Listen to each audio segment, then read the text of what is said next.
I made a deal backstage, I must tell you. I undertook not to ask the next speaker 27 questions, because he kind of has a phobia about the figure 27. So we delighted to have as our final speaker the person who's been fighting the good fight to keep our economy away from junk status. He's also a strong contender for Newsmaker of the Year, although the year is only halfway through. Ladies and gentlemen, please welcome Finance Minister Pravin Gordhan.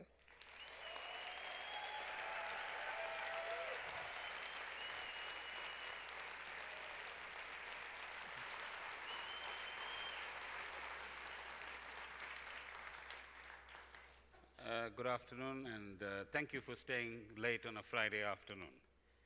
I'm not sure whether that's part of the South African work ethic, but if it is, then our economy is on a good track. I think the program director is John.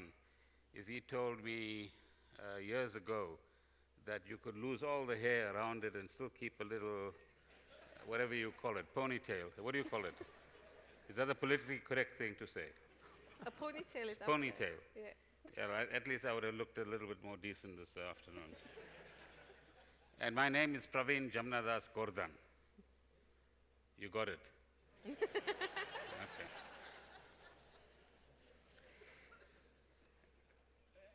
Thank you very much, as I said, for the invitation. I'm just going to talk for about 10 or 15 minutes, throw some ideas out, and then hopefully we can engage both with Ranjani and yourselves as well. I was speaking last night at a different function and wrote some notes there. So if you think the world is getting into an exciting space, pretty soon you'll have a trumpeter in the West. Okay, we're slowly getting there. You're going to have a Brexiteer in the north. And there's a chap called Orban who's trying to do his own thing a little bit to the east. How many of you know who Orban is? He's from Hungary, the prime minister there, who's producing his own brand of economics called Orbanomics. So the first point I want to make is that you don't have to be too depressed as South Africans. There are many good things that are happening in our country that we can be extremely proud of. But nonetheless, when you meet foreigners, and I met two of them, one from an eastern country, one from a western country, earlier today to sell South Africa to them, or to explain some of the things that might not be easily explained. And the one thing you can proudly say to them and the ratings agencies is how well our institutions, including our economic institutions, actually work. We have a business community that's fairly dynamic and innovative in parts that needs to become more dynamic, but still we are the most sophisticated economy on the African continent, and compared to many other parts of the developing world, equally or more sophisticated as well. We can stand quite proudly and say that our fiscal framework is one that we stick to once we deliver it, and any doubt about the pronouncements we make in our budgets is usually created by circumstances beyond our control, but otherwise, when we say we will reduce our deficit, we do. Try our best to do so, as we will over the next 3 years. We will stabilize our debt, and we're going to endeavor to move in that direction as well. We've cut some waste and improved some efficiency, but to be frank, there's still more work to do in this area. So we've got to start looking for smaller cars in which some of us drive. Protecting social services has been a very important achievement, both creating them and now protecting them. And so often when we talk about expenditure cuts in our country, the word austerity is used to describe it. And one of the things that we've been very clear as an ANC government is not to impose austerity on South Africans. And we've succeeded in doing that, in that no social service has been cut, no social grants have been cut, notwithstanding the many challenges that we face. And again, despite the difficulties that we have fiscally, we've been investing fair amount as government in infrastructure and in job-creating activities. But clearly, the one lesson of the past few years is doing it ourselves is not enough. We need to do a lot more. We've transformed our economy to some extent, but clearly not enough, and it's a subject that I will get back to in a moment. One of the lessons of the last 6 months or so is that the world, and indeed our own population, including yourselves, want to know where do we get growth from as an economy. In particular, what is the brand of inclusive growth that we're going to create, which will ensure that we don't have growing inequality, that we don't exclude large percentages of our population, and that we create more opportunities for young entrepreneurs with bright ideas and others to engage in some form of economic activity rather than sitting on the margins. We've also learned that confidence plays a big part in whether we get investments going and business activity going in our country. And you would have seen that we've spent the better part of the last 6 months building a solid understanding between many business leaders, union leaders, and ourselves. And that has produced the kind of results that we've had over the last few weeks in averting any downgrade messages from any of the 3 key ratings agencies that we relate to. And confidence is also about building trust. It's about building an understanding. It's about having a shared idea of where we want to take this country. And it's not as easy as we think it is, because South Africa is still pretty much a divided society. South Africa is still a society where each of us comes from our own living experience, cultural experience, and different points of view. But what we have been trying to do, both Mr. Mabuza from the business side and ourselves and the leaders of the 3 trade union federations, is at least getting a common discourse going about the economy and creating a common purpose about how we approach investors, how we approach ratings agencies. And the high watermark in some ways was the way in which different parts of our economic spectrum and political spectrum met with and engaged with the ratings agencies on the one hand. And there was this marvelous roadshow in March this year. London, Boston, New York, where several business people stuck with us for the whole week. Unionists joined us when we were in New York. We met some 265 investors throughout those 3 different types of visits and gave exposure to our partners in business and labor to some of the challenging questions that we as government have to answer and respond to as well. But at the same time, South Africa in many ways is also a microcosm of what the world is talking about. Last week, I attended a so-called ministerial meeting in Paris of the OECD, and a big topic there was the question of inequality, the question of how increased growth or increased productivity in many economies is not resulting in the spread of those benefits to populations at the lower ends of the socioeconomic echelons. And this is reflected in some of the numbers that I've got here, where 75%, that's 71% of the world's adults hold only 3% of global wealth. Think about it. The world's wealthiest individuals owning just $100,000, and I'm sure quite a few of you have more than that, each make up 8.1% of the global population, but own 85% of the global wealth. And so this is a discourse that's not just unique to us in South Africa. This is a discourse now taking place amongst the more advanced economies as well, and the concern that the levels of alienation between political and economic elites on the one hand and ordinary citizens who could be at various socioeconomic levels in different countries is one that is growing. And that then leads to what the Edelman surveys and others point to, which is a growing maybe cynicism and sometimes alienation between the top echelons of society and the majority of people who live in any country that we might be actually talking about. So crucially, one of the things that we are now having to look at as a globe is not just the plain GDP number, but we've also got to look at well-being, We've got to look at the distribution of benefits. We've got to look at how growth in income takes place and whether it is matched by growth in wealth. So in South Africa, you can earn pretty well in some parts of the country, but if you look at the wealth that a particular family has, it's disproportionately low. And that's one of the major structural challenges that we have to solve in South Africa as we look at economic propositions in terms of how we actually go forward. And if we don't deal with these issues quickly enough, it's like compound interest, which actually goes up and you benefit. These problems become compounded, but they actually create serious difficulties for ourselves in the longer term as more and more young people in particular feel marginalized.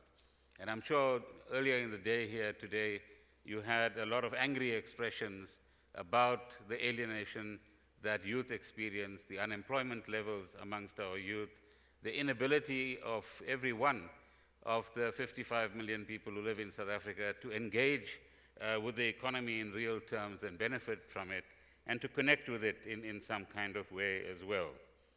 We're also a society and an economy which can be described as oligopolistic. There's too many concentrated set of firms in many sectors of our economy, what the IMF, World Bank, and the OECD, amongst others, will call a concentrated product market in very polite and euphemistic terms. But the bottom line is that that kind of structural arrangement, which we've inherited from our past in some ways and consolidated in the present, disallows competition, which is the essence of, let's call it good capitalism. And that then prevents the entry of new firms in different sectors, some of which you might have experienced as entrepreneurs yourselves.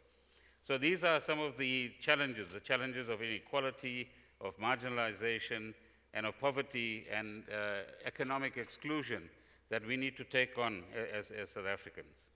And so in some ways, we've got to find an opportunity to have a discourse about transformation and growth taking place at the same time, and transformation of a type that will ensure that more and more people are included in the economy, more and more people benefit from economic growth and productivity growth, and that acts as a systematic way of eliminating poverty over time. One of the three mantras that you would hear from many of the global institutions today is, if you've got any problem anywhere in the world, do three things.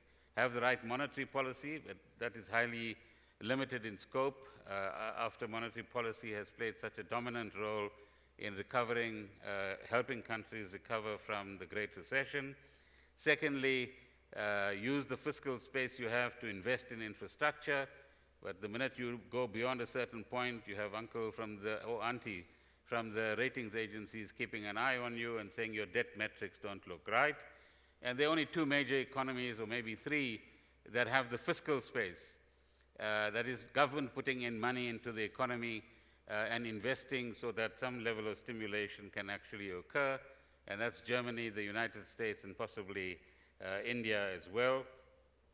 And the third part of the mantra is engage in structural reforms. And you'll find that in the narratives that we've developed over the past couple of months, we've been able to at least confront some of the structural challenges that we have. An example of a structural challenge will be the energy constraints that we've faced.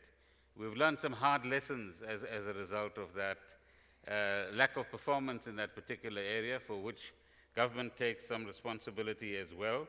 And one of the objectives that we must attempt to achieve in the coming periods and years is to ensure that we get ahead of the growth curve so that energy is no longer a constraint. Our calculation at the Treasury is that energy constraint might have cost us some 2 to 2.5% in economic growth, and limited investment in our economy as a result of companies not having any certainty about whether they would get the right kind of energy supply or not. But the transformation element is a key element which I hope the Daily Maverick and others will provide a better platform for us to depoliticize that term in some ways, because for some, transformation equals I'm going to lose everything. And transformation equals these other guys are going to take over and I'm going to actually lose out. Whereas transformation is absolutely crucial to ensure that we leave behind a South Africa that future generations can actually say these guys who lived in this late 2000s and early 2000s and beyond point actually solved many problems for us, so we can get on to becoming a more innovative economy and society as we go forward. Otherwise, we have a winner-takes-all approach, and one which doesn't allow for the kind of sharing that is required and the helping and solidarity that is required for us to create a different kind of economic model. And I'm sure you've had people on the platform here today who express in quite angry terms, and understandably so, the kind of frustration that arises as a result of the lack of transformation or the lack of adequate pace in transformation in the way in which our economy and indeed our society is going as well. But let me also say that anger alone and sloganizing alone doesn't actually help. One of the lessons over the last few months is if we can generate the same ability that gave us a democracy in the late 1980s and early 1990s, we need to find the same will, the creativity, and the leadership that's going to be required in order to create a new economy that is shared by all of us. Now go ahead, applaud, because that's the right thing to do. What we don't want is what some might call the politics of desperation to take over. You see, it's nice to come and stand on a platform, whether the platform is a set of stairs somewhere or Hyde Park equivalents and so on. But what we desperately need is not that kind of sloganeering. We need the hard work of building a unity of purpose in South Africa, where we forget some of our differences and hunt for the common ground. Because at the end of the day, whatever background we come from in South Africa, economically, socially, religiously, or otherwise, and I don't want to take the lines away from, the deep-fried man. But he reflected very nicely some of the challenges that we have and how those challenges can be solved if we just use a slightly different paradigm. So from a divided society, we can certainly become an inclusive society. From a combative society, we can certainly become a collaborative society. From an alienated society, we can certainly become one which enables us to tackle problems with greater understanding, less despair, less cynicism, and instilling a better sense of optimism amongst us as well. And that enables us to tell the rest of the population, A, we're working, B, they can expect some differences in their lives in very real terms on the ground, not just in the macroeconomic jargon that we speak, often at budget time and at other times as well, and begin to create a confidence that we are able to overcome some of the obstacles that are actually holding us back. Now, more concretely, what does this mean and what are we doing? So, in the first instance, we've overcome the cliff hanger that the downgrade was up to this point in time. It's also very clear what we have to do over the next 5 months. Firstly, as government, we need to stick to our fiscal targets. And I can guarantee you we will attempt to do that unless there's some totally unforeseen event that actually takes place. Secondly, we need to focus on confidence building amongst ourselves. We're working at it, and over the next few months, we will continue to do so. And I want to compliment both the trade union leaders and the business leaders, and indeed senior people in government, the president, the deputy president, and my colleagues in cabinet, who've all been part of this process of confidence building. It doesn't come with the click of a finger, and it won't stay after 6 months of work unless we sustain it by working together on concrete projects. So what are those concrete projects? In the first instance, from our side, we need to create more certainty about energy. We need to create more certainty about some of the policy issues, for example, in mining and in a few other parts of the economy, so that certainty actually results in the urge to invest and benefit and profit from engagements with that particular sector of economy. Thirdly, we need to stabilize those parts of our economy, as you heard over the last day or two, that find themselves in trouble, like mining. And mining has internal factors that are influencing it, but there are huge external factors that are ensuring that we don't have the right kind of commodity cycle at this point in time. From the government point of view, we recognize that on the fiscal side, we can't have any risk from the state-owned companies being imposed on the fiscus. So the Deputy President is heading a process which will produce some results in the next couple of months to ensure that we move many of our major SOCs that carry a total of some 400 to 500 billion rands worth of government guarantees at this point in time to a space where they are financially well run, they are managed and operationally led by people who have the right competence and have boards who know what they are doing and are able to steer strategically these bodies in the right kind of direction. But the final conundrum that we've all got to solve, for which there's no textbook in the world, is how do we get growth? So removing constraints is one, managing the fiscus is the second, moving the fiscus from just consumption to more investment is the third, and the fourth is to look at each sector of the economy, as this working group that we've set up with business is actually doing. And the people who've been leading that process have met over 100 business leaders over 8 sectors of the economy.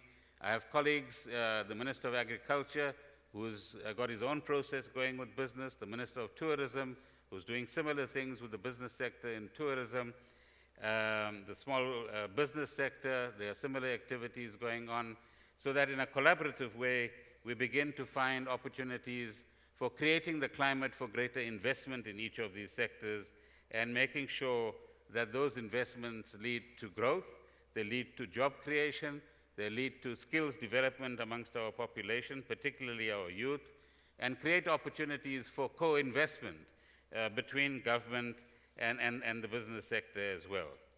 Let me end by saying that, there's a lot more detail we can share with you, but at the end of it all, we require leadership from each of our sectors. Leadership which is ethically based, leadership which ensures that the kind of rent-seeking that we might see in some parts of our economy, it doesn't become the leitmotif of the way we do business in South Africa.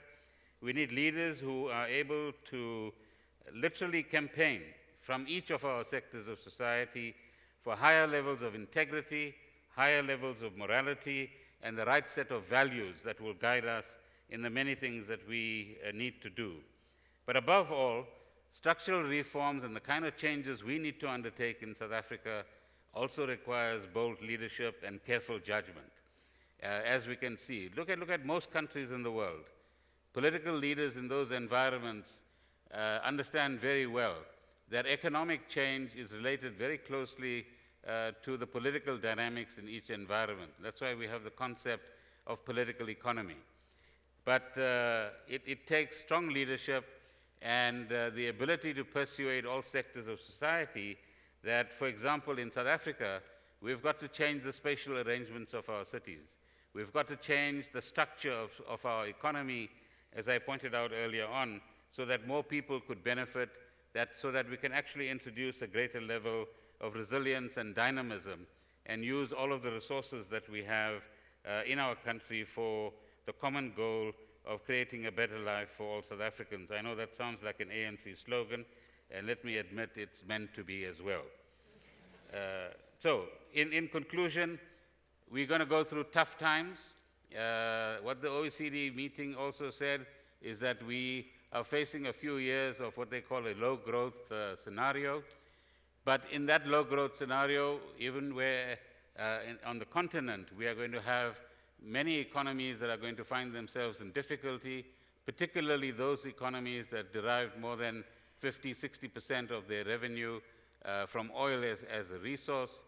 But notwithstanding all of that and the structural challenges we face, we have no option but to exercise both our creativity and our resilience, share the leadership skills that we have, create a new morality for doing business, strengthen the democratic institutions of our country, and dynamize as many resourceful people as we have so that we can leave behind a better South Africa for future generations. Thank you very much.